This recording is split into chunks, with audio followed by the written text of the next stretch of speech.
नमस्कार, इशारों इशारों में आपका स्वागत है। मैं हूं संकेत उपाध्याय।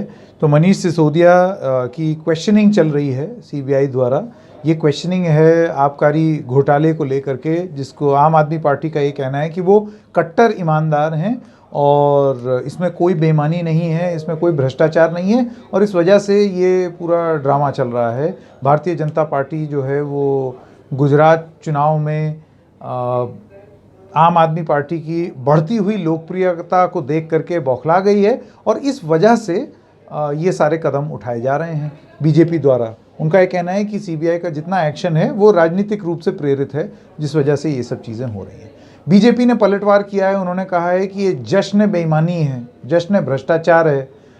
ये आज जिक्र किया जो वो जुलूस निकला मनीष सिसोदिया के साथ, कि उन्होंने पहले वो अपने घर से निकले, तिलक विलक कराया, उसके बाद फिर रैली की, उसके बाद रोड शो करते हुए राजघाट पहुँचे, वहाँ से उसके बाद सीबीआई मुख्यालय पहुँचे।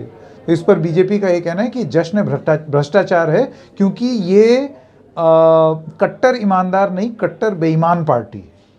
तो ये कट्टर ईमानदारी और कट्टर बेईमानी का ये जो सिलसिला है ये काफ़ी टाइम से चल रहा है और इस सब के बीच में जो एक मुख्य कैरेक्टर बन करके उभरे हैं और आए हैं वो हैं मनीष सिसोदिया।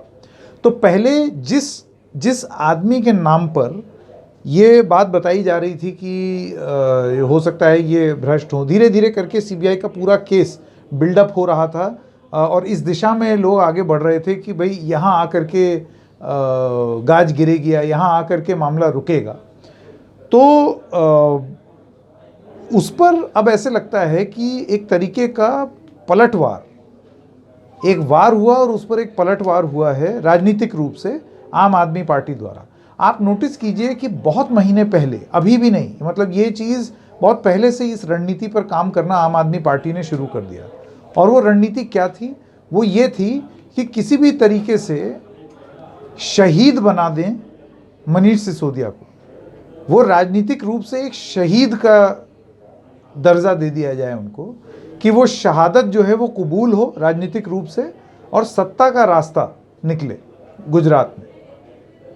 तो क्या ये रणनीति के तहत आम आदमी पार्टी इतने टाइम से चल रही थी कि तब से आप नोटिस कीजिए पिछले कई महीनों से अरविंद केजरीवाल का बार बार ये बयान देना कि सिसोदिया गिरफ्तार हो सकते हैं, सिसोदिया गिरफ्तार हो सकते हैं। आज से नहीं, 3 महीने हो गए इस बात को। उसके बाद फिर जितनी बार सीबीआई का कोई भी केस सामने आया वो हर बार एक ही बात आती थी, सिसोदिया गिरफ्तार हो सकते हैं, हो सकते हैं, हो सकते हैं। फिर एक चीज़ प्रस्तुत करने की कोशिश की जिसमें एक कार्टून है, आप जानते हैं, वो करीब महीने 1.5 महीने पहले से चल रहा है। आज फिर उसको रीलॉन्च किया और वो कार्टून है जिसमें एक बच्ची पढ़ रही है और एक ढाल ऐसे पकड़े हुए मनीष सिसोदिया हैं और ईडी, सीबीआई, वो सारे तीर जो हैं वो उस ढाल पर लग रहे हैं, लेकिन मनीष सिसोदिया ने अपने एक हाथ से उस बच्ची की शिक्षा को रोका हुआ है। और वो जो ढाल है उसका नाम है दिल्ली एजुकेशन मॉडल, दिल्ली का शिक्षा मॉडल। उस पर बीजेपी का भी पलटवार है जिसमें वो ये कह रहे हैं कि नीचे वो बच्ची के बजाय पैसा है, भ्रष्ट लोग हैं और अरविंद केजरीवाल वो ढाल पकड़े हुए हैं जिसका नाम है आबकारी नीति और वो उनको बचाने की कोशिश कर रहे हैं, संरक्षण दे रहे हैं और अरविंद केजरीवाल भी उसमें उनके साथ हैं।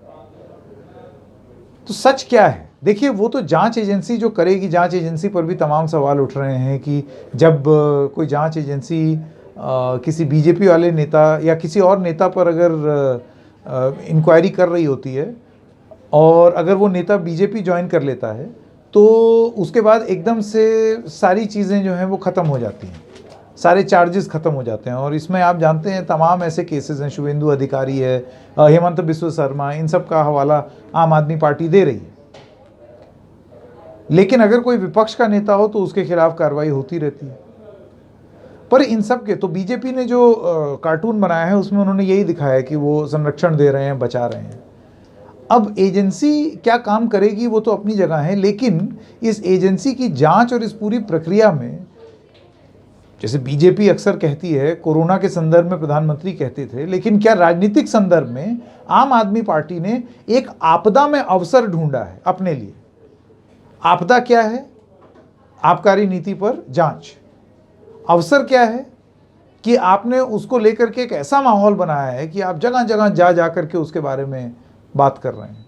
अलग अलग लेवल्स पर आप उसके बारे में बात कर रहे हैं। रैली आप गुजरात में कर रहे हैं तो आप उसका उल्लेख कर रहे हैं, नारे दिए जा रहे हैं। अरविंद केजरीवाल ने आज स्टेज से ये बोल दिया, जेल के ताले टूटेंगे, मनीष सिसोदिया छूटेंगे। वो तो जेल गए ही नहीं अभी, लेकिन माहौल तैयार हो गया। तो राजनीतिक रूप से क्या आम आदमी पार्टी मनीष सिसोदिया की जेल जाने को शहादत मान के गुजरात में सत्ता हासिल करना चाहती है? आपदा में अवसर का सफर, शहादत से सत्ता का सफर, क्या यह है नीति अरविंद केजरीवाल की गुजरात चुनाव को लेकर के? और जो सबसे बड़ा सवाल है कि अगर ये नीति है तो क्या ये नीति कामयाब होगी या दांव उल्टा पड़ जाएगा? तो आज इशारों इशारों में बस इतना ही। हम फिर मिलेंगे किसी और मुद्दे के साथ। तब तक के लिए नमस्कार।